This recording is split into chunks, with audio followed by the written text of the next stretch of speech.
Warning, some viewers may find this content disturbing. Viewer discretion is advised.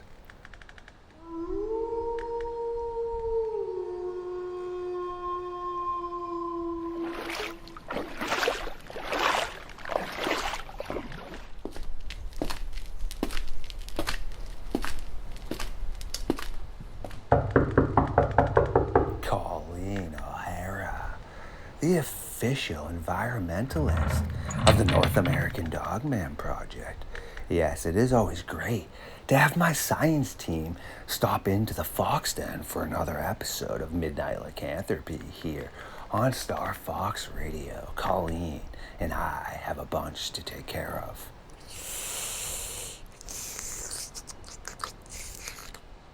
Well, now that has been removed from the tasks of things to do, it is officially time for Colleen and myself to take a walk into the darkness.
My creatures of the night, yes, welcome back to another episode of LordeStarfox Radio and Midnight Lycanthropy.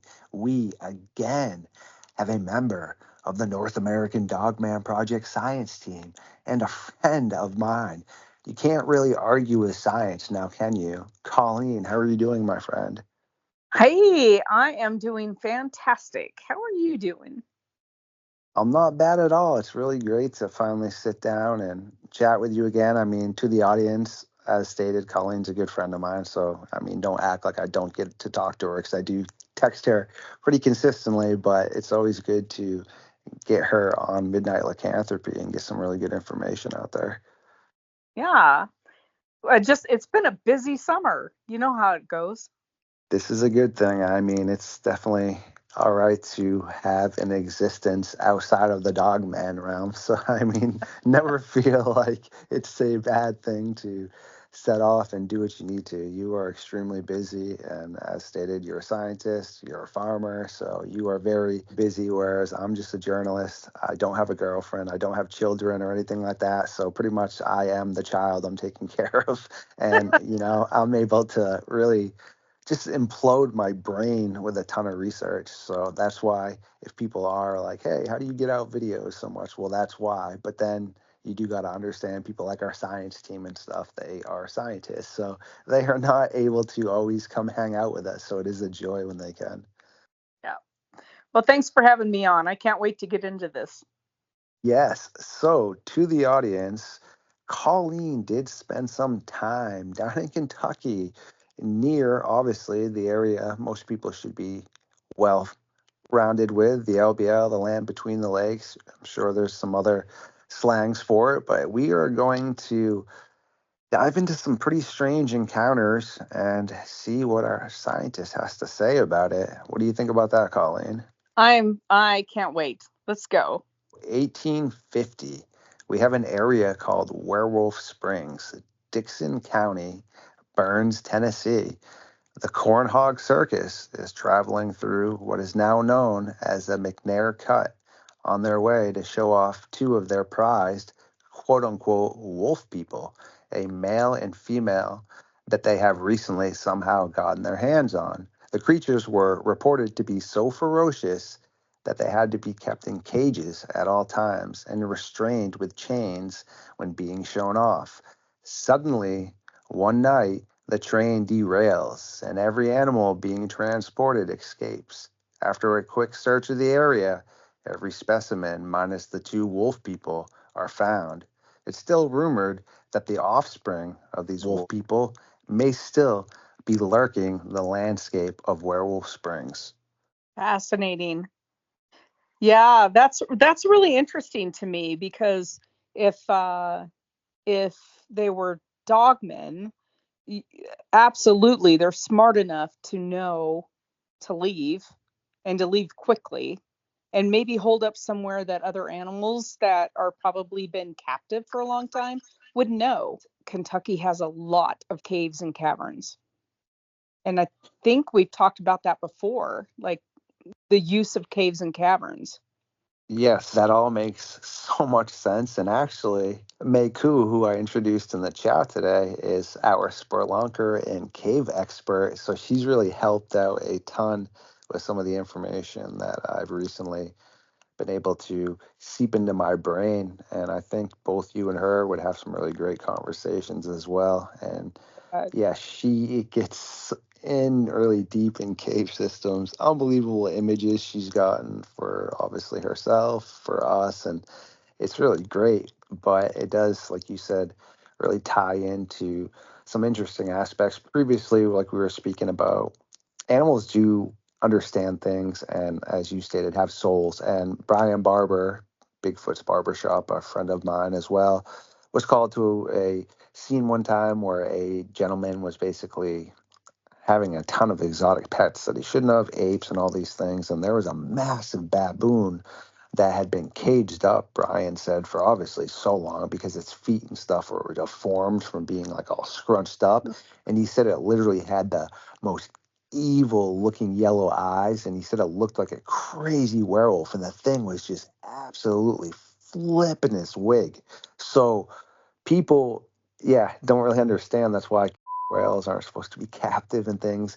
Any animal, unless it's formed a relationship with you, meaning, yes, okay, my squirrel isn't captive, okay? She can right. go in and outside. She's chosen to want to stay inside with me, okay? She's not captive. I don't keep her caged up. I mean, yeah, there's points in time where I need to put her in when she's going to bed. But same thing with the chipmunk. You see what I'm saying? There's a difference. Right. But now when you take something and you're caging it up, you're forcing it into a situation where it's going to have a reaction. So I think you touched on a great aspect of course, they're going to run for the hills. And I just think, unfortunately, some of the other animals probably weren't really accustomed or to able to survive in the area, so they were probably able to grab them a lot easier. I mean, a giraffe running around is probably going to be pretty easy to catch, correct? Yeah, absolutely. It's a true story of somebody locally breeding lions and tigers, and they made this thing called Liger Town. One day they all broke out, and there was 26-ish ligers hunting kids and people on Main Street. And yeah, so they believe they caught them all and had to euthanize them all, unfortunately, but maybe not because there's some footprints of some pretty large animals out here. So animals that have been held captive for a long time or bred in captivity, like these ligers were, they just don't have the wild instincts that animals that have been captured in the wild and brought in for an amusement, right?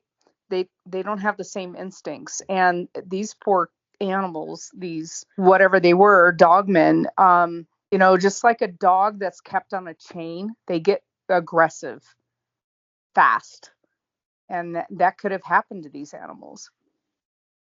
100%. That's very well stated too. And I mean, of course, like a dog at points in time, sure, when you're letting them out real quick, but yeah, you just shouldn't be keeping them on the leash all the time. Exactly. So that really is some interesting stuff. And we have some more here that will blow your mind. But I remember also last night, this blew my mind that raccoons, okay, are related to coyotes and foxes in more modern day times, all right? But let's rewind 40 million years ago. Boom, right around the time canines and bears split off. Well, raccoons were right up in that mix as well, okay?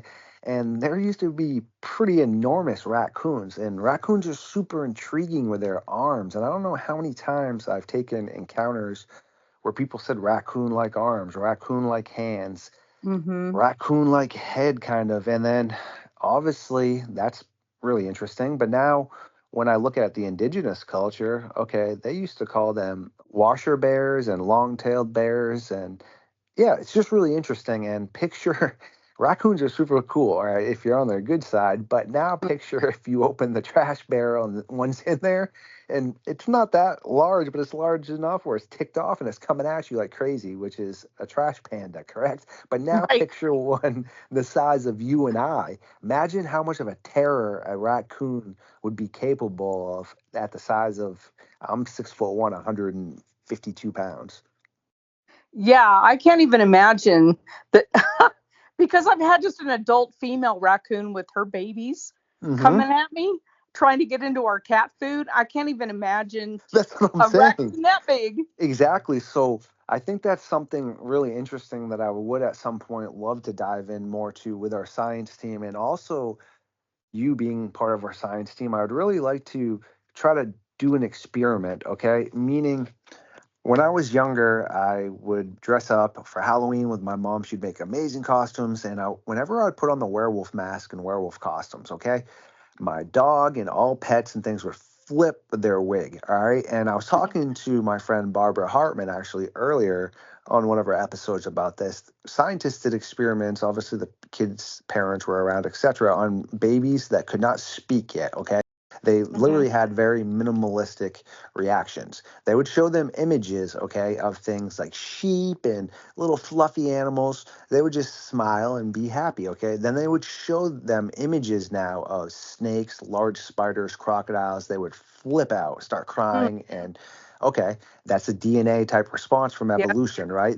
These kids have never experienced this at all, but we were preyed upon at one point in time and still currently by a lot of those. Okay, makes me wonder now, when these dogs and pets are seeing, say, the Dogman costume or the werewolf costume, and they have this reaction, is this something that they've seen in the past as well? And now I recently saw someone that had a super gnarly costume that had blinking blue eyes while they were walking around, and these dogs were flipping out. And Wow. granted, Barb made a very good connection though, that if we were to try this necessarily with me and you or someone in the costume, say to a wolf or a bear, they're still, I guess, going to smell the human. But if Yep. we were to maybe spray this costume with something to deter the human smell, like say maybe someone that's out trying to take pictures of wildlife, etc., or even if maybe we put a TV screen down or something, I am so intrigued to see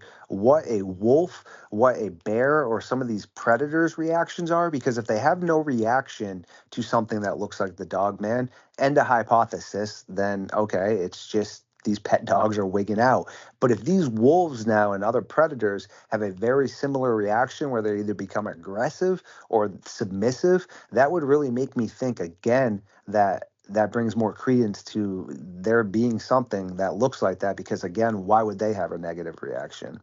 Yeah, that's really interesting. I would love to do that experiment. Actually, I'm pretty close to Yellowstone, and so we do have a lot of wolf packs. That would be fascinating to do because, yeah, I was thinking when you were talking initially, well, the human scent's going to throw them off. But yeah, if you didn't have, if you had, I know there's different scents that you can use to try to mask the human scent. Dogs are really clever though. I know my bloodhound has what, 8,000, like 5,000 times more scent glands than a human, and Hmm. only that out smells her is a grizzly. So Ah, okay. yeah, you can. We'd have to get something to mask it, but that would be a fascinating study.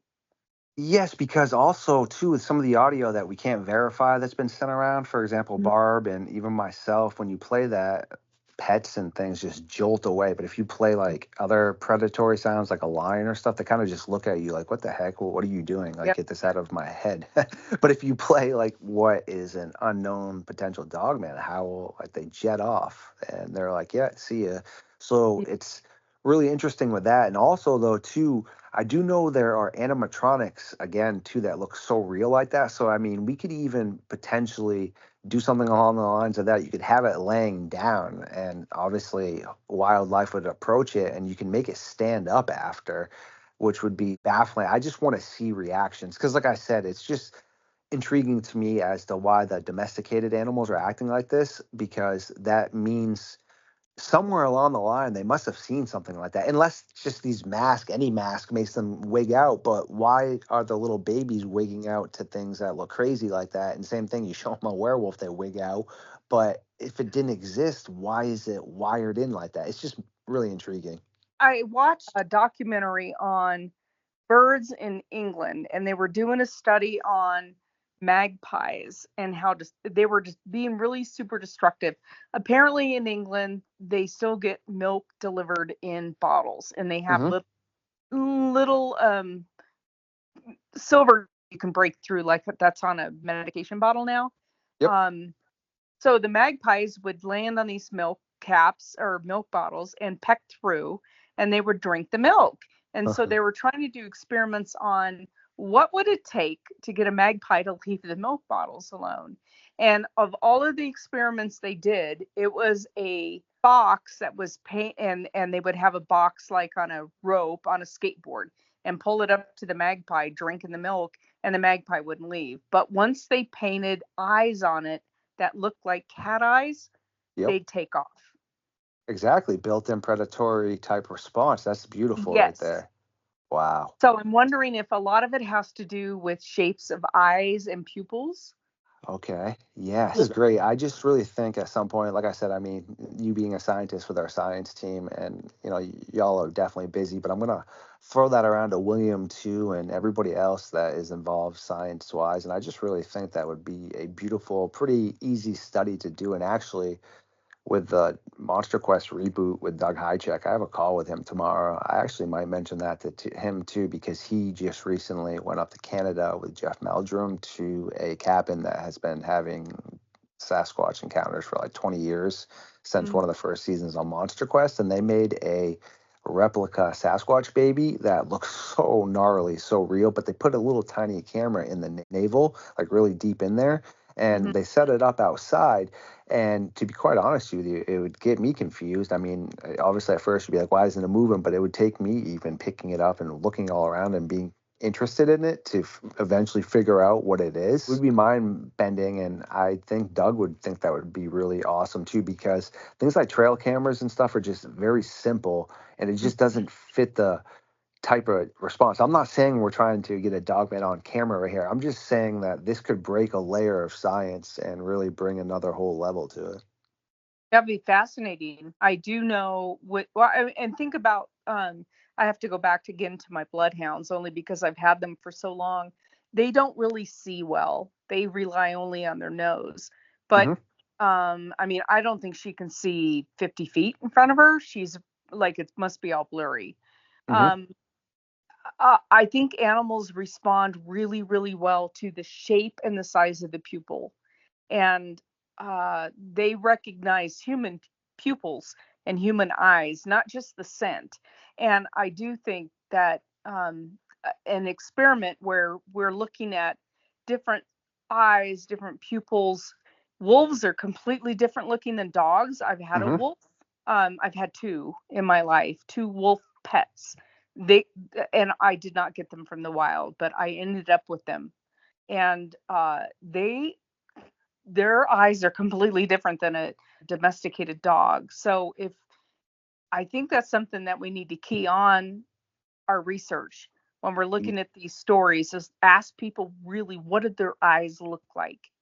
That's great. And I do really think you should definitely press that too with everybody else and bring that up, because stated greatly right there. And before we read that next encounter, it's so great because with the eyes, I guess, as you were saying, that the best response I would have for a description is the predator is like a good poker player, meaning that you can't read their eyes. You can't tell whether it's going to come at you or not. It's just studying you. Whereas something that's domesticated for the most part, I feel like you can look into its eyes and understand its feeling towards you to an extent. I mean, obviously it's still an animal. You can't predict it, okay? I mean, there's times where I lean down to my squirrel and think she wants something. She jumps at my face. You're like, whoa, what are you doing, dude? Like, chill out.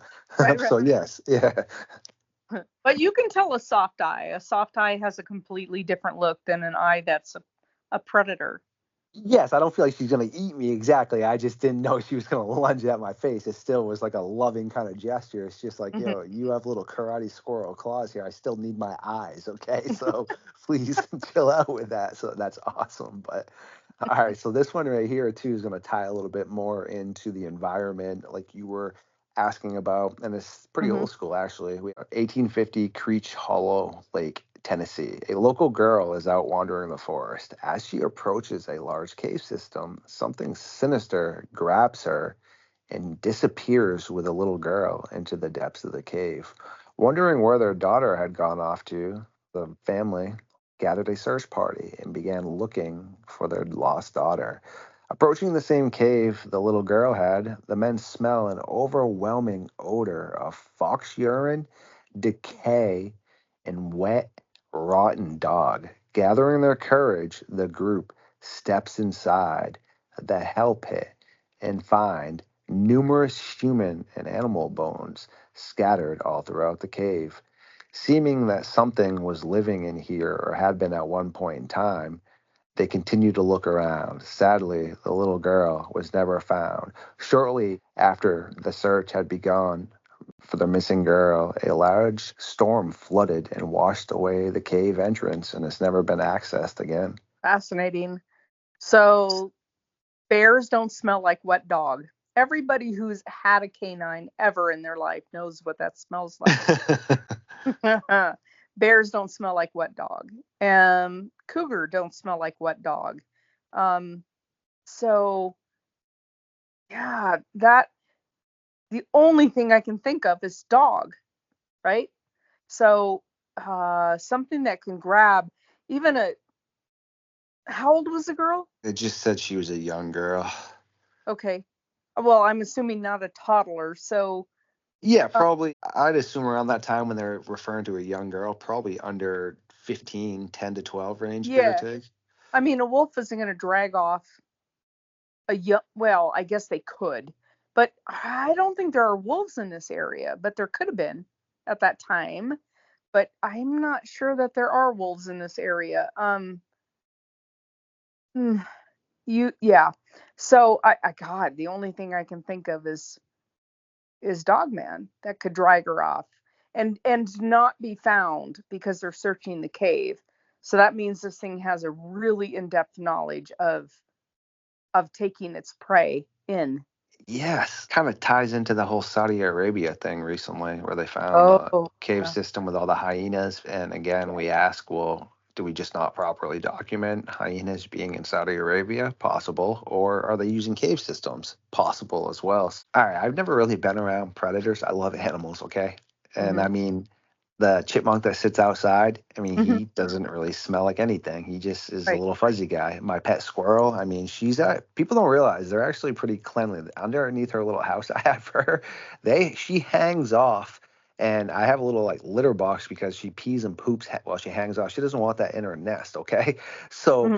what's interesting about that again too, she doesn't really have a smell like either. I mean, and same thing with like a kitty and stuff, like, but like you said, a dog. But I've heard cases of, a giant crocodile, for example, that was consuming people. When they all gathered to go find it, they ended up coming to an area that reeked of just basically decay, and around another half mile in, they found an enormous crocodile just sitting there basking with its mouth open. So that rotten smell they had smelled was that. And I'm assuming same thing. I mean, it's disgusting, but I don't advise anyone to. But if anyone, flosses their teeth and such like they're supposed to, I mean, that stuff doesn't really smell good. And we're doing that to not have stinky breath. But predators and things don't really do that. So Right. do coyotes, and I mean, obviously their breath is going to stink, but if you were to just smell a coyote or smell a bear or a raccoon or such like that, or a wolf, I mean, do they stink? I mean, I know people say Yeah. fox dens smell, but the Yeah. only comparison I guess I can make is one of my exes had ferrets. they were super cool, but she like would, I mean, take the best care of them she could. But those things stunk. I mean, I loved them, but they were nasty little guys. Yeah, ferrets can really they do have an odor. Um, I do think it's probably more related to the fact that they're probably omnivores and more carnivorous than they are herbivore. Okay. So you're eating meat. When anything that's a meat consumer, the breath is whew. So smell your Yes. dog's breath, and then I smell my horse's breath. Horses Yes. have a different smell, but they smell sweet. They're eating grass, they're eating hay. It's sweet. You know what I mean? Yes. So it's completely different. Yeah, so Or herbivore, even your kitty, you're like, whoa, kitty, get yeah, you're like, away. oh God, yes, cat. Ugh. So yeah, it's a different odor, it's a different smell, it's a different manure. Everything about it is different. Anything that's a meat eater has got a much stinkier you know. Foxes are they're marking their territory and they're peeing all around their den. Um and it's rank. We have two dens right past my house here, and it's rank. So yeah. But they're Which eating everything they can get they're eating mice, they're eating gophers, they're eating all that kind of stuff. They're eating, yeah. So, makes sense for sure. As I was thinking about that, I was just trying to, I guess, put a sense of smell to that because in a lot of the cases with the dog man, I shouldn't say a lot of them, almost all of them, people say it stinks. And I mean, that would just make sense, I would assume, because it's kind of like with a human being. I mean, if you're cleanly and you're around other cleanly people, okay. But if you're like gross and stuff and you don't really either care or you don't right. smell your own stink. So, like, obviously, if you stink all the time, you're going to become accustomed to it. Yeah. But if something is smart enough, it probably does know it stinks, which is why it would stay downwind. So no, it is really interesting stuff right there. And I got another case here for you before we let you get going here that will tie into the environment as well. And this one is definitely pretty nightmare for sure. So we go to October 1st, 2003, Daniel Boone National Forest, Winchester, Kentucky. 15-year-old Kyle is dropped off by his grandfather, who will be waiting for his return. Kyle is out with his prized dog, Old Jake, a male train walker coonhound. Weighing in at around 120 pounds, he has been known to stand his ground versus coyotes and other predators with ease. He has also treaded coon up to trees numerous times on his own and has been training a younger red tick hound named Bo, who is a much smaller dog than Old Jake, but is also accustomed to coon hunting during the coldness of the night. Turning his dogs loose, Old Jake picks up a trail and he and Bo jolt off after what they believe must be a coon. Loading up his gun and making sure his emergency two-way walkie-talkie was working, Kyle starts walking towards the sounds of his dogs that seem to be around 700, maybe 800 yards away. All of a sudden, he begins to hear a bunch of coyotes starting to yip and howl. They seem to only be 200 yards away, sounding as if the pack was headed directly towards the sound of Kyle's two dogs and what he believed was a coon. He begins to hurry over. Suddenly, he hears Bo start to whimper as the coyotes attack him, and he sees Bo bolt off into the night. Now, running towards the sound of his beloved Old Jake, he hears the fighting pursue. And suddenly, he seems to think Old Jake is now losing. Kyle hears the coyotes begin to shriek and cry, which, wait a second, Old Jake is now winning? Thinking to himself, hey, did Bo just come back to help out old Jake in the fight? Kyle stumbles, looking around for his flashlight. As he turns on the flashlight, old Jake starts scattering into the darkness. Turning around, there is a huge oak tree behind Kyle, where he begins to hear the gargles of what sounds like a coyote on its last breath. Thinking to himself, hey, what is Bo doing over there? This must be Bo. Good job. He steps around the tree, except to his horror, it wasn't Bo. It was an enormous black wolf-like creature that had at least a 40-pound coyote entirely in its mouth as it was crouched down, holding the deceased coyote well above the ground. Immediately noticing Kyle, this quote-unquote dog man, spits out the coyote, leans forward like an old man, and starts to slowly stand up and proceeds to walk a few steps towards him on two legs. This is when Kyle notices it has a chest and abdomen that is really ripped and defined and has long human-like arms that drag below the knees. As this dog man is walking towards Kyle, he sees blood pouring from the mouth as it was drooling and snarling at him. Turning in panic, Kyle starts to run back towards the direction of his truck. To his horror, he hears the creature in hot pursuit. But then out of nowhere, old Jake intercepts the attacking dogman. Hearing crunching, Kyle knew old Jake had gotten a good bite in on this creature. So as he is running, he turns and shines his flashlight backwards to see old Jake holding on for dear life, like a rag doll. Suddenly, the dogman grabs the dog by the back of the scruff of the neck and chucks him 5 to 10 yards off into the darkness into the forest and continues in hot pursuit of Kyle. Yelling out for his beloved dog to please help him, suddenly old Jake again tries to attack, only to be swiped away like a bug. Running faster now, Kyle keeps screaming out for his dog. Old Jake, come on, boy. Old Jake, come on, boy.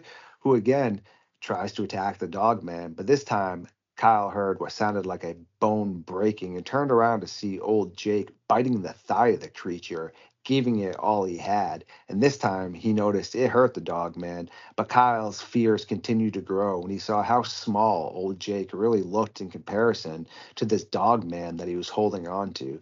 Suddenly, like a house cat, this animal was so enraged at old Jake that he grabbed the dog with both hands and chucked him into the forest as hard as he could.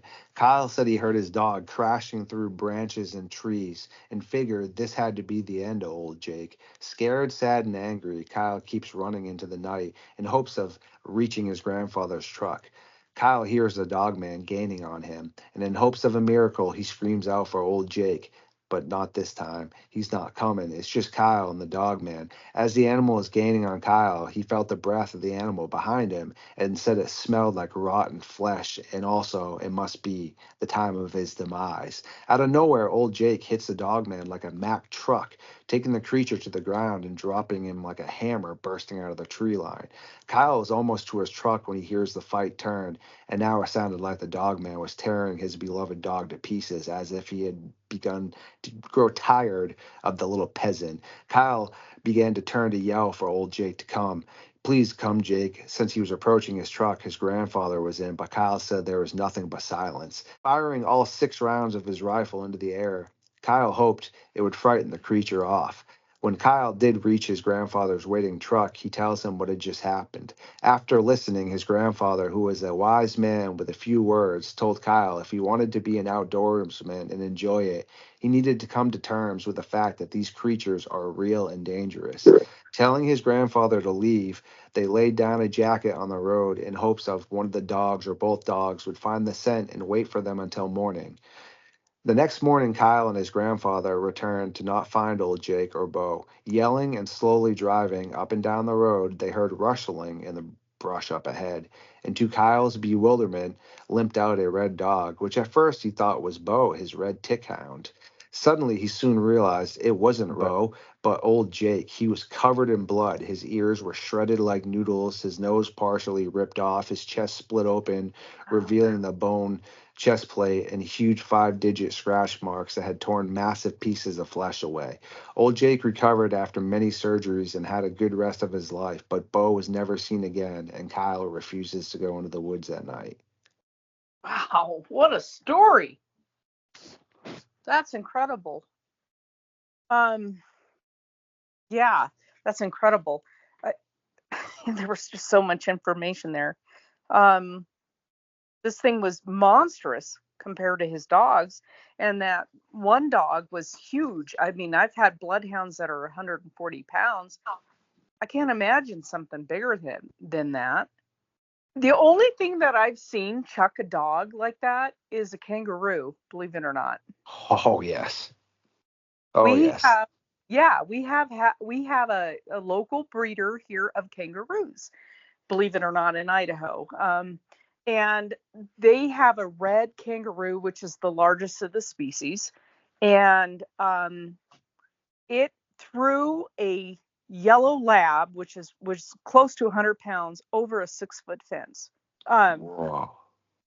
I cannot, and this red kangaroos are huge. They're over 6 feet. Well, they're about 6 feet tall, I Yeah, guess. about what a dogman is height wise, give or take, maybe a little bit Yeah, shorter. Yeah. So if that thing is able to do that, and that's what I'm saying, just the sheer ferocity of something like that. I mean, I covered a case up in Maine with a game warden. That same thing saw what looked to be a younger black bear trying to have some sort of territorial dispute with a dogman. Bit down on his thigh. Dogman wasn't about that life. Literally just slashed at its face, picked it up, and he said just threw it so hard off a tree, like wrapped it around it, and goodbye black bear. Just the force of impact with that, but it's in another really interesting area, and you being an environmentalist, that's why I figured, before we let you go, that that was one of the ones that we had to inform you on as well, because in the area that he did have this encounter, I've seen some of the photos and some video, and the trail he was on is just straight up surrounded by dense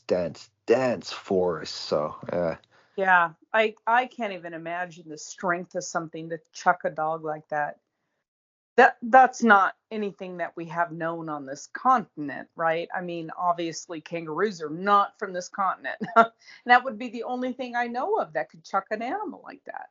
even say a baboon. I mean, baboons are strong, but I don't think a baboon. I think a baboon would be able to get itself away, but I think it would have an issue with that dog, like you were saying. Maybe after the first time of getting the dog off of it, it would have not wanted to really deal with that again. I mean, I don't think, and I don't know. I mean, I don't want to test this theory, but maybe a chimpanzee or baboon could chuck a dog. But again, like I said, I think it would probably get annoyed with that after the first time and retreat, because I mean the chance Yeah. of wounding itself is probably pretty high at that point in time, correct? Yeah, I would think so. I would think their first instinct is to bite and then to climb. Yes, exactly. Not sit there and Yeah. continuously have that No. encounter. Yeah. No, they would not. Not any of the animals I'm familiar with. So that's an incredible amount of strength because the dogs seem pretty relentless. I can't imagine anything other than something 6 feet tall or larger grabbing an animal and chucking it like that. And the upper body strength is incredible. It has to be, and like you were saying, I mean, just on a final note, certain predators, okay, wolves built for the chase, coyotes can chase. All right, so if we want to, say something like that again, sure, they could chase like that, but they can't throw. Okay, so that kind of gets that out of there. And bears, yeah, they can run up to 33 miles per hour, but they're not really about that life. They are kind of, heavy set and they overheat easy, and that's not really their No. forte. Something that is pursuing you. Okay, again, sure, yes, hyenas are all about that. But again, as far as I know, hyenas can't throw you. So yes, they would continuously still pursue you like that. But again, as far as I know, they're not throwing something. So Right. what the heck could be really doing that? It's absolutely terrifying and mind-boggling. And I always do love getting a chance to talk to you about this stuff, because you are one of the people I always try to pick your brain first and send things that I find that are absolutely interesting, because you've taught me a lot, and I always try to surround myself with people that are much smarter than myself, because I'm able to learn a ton. So no, I appreciate all that, and I do appreciate you in general. So when you do get some more time, please do definitely let me know, and we can get you back on for sure. Absolutely. And I'd like to have Kyle on at the same time because I think he's going to be a great addition to the science team. That would be beautiful. I've spoken to him a few times. He seems Yep. super awesome. And yes, Yep. please do, because it would be amazing to just get his thoughts on some of these things as well. And we do need to keep on adding to the science team, because at the end of the day, like I said, science, you can't push it aside. I'm a journalist. I've said it a million times. I'm cool with that. Okay. I don't have scientific backgrounds. Yes, I learned. So I can literally sit here and state things you've taught me, but people are still going to be like, well, you're not a scientist. You're right. But go talk to Colleen. She's going to literally tell you everything I just said. But sure. Yeah.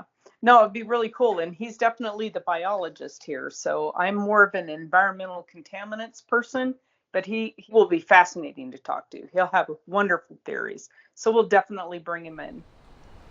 Thank you for everyone who once again stopped by tonight for another episode of Midnight Lycanthropy here on Star Fox Radio. If you do enjoy my content, please like, subscribe, and share it. Feed the algorithm. And I will see you very soon.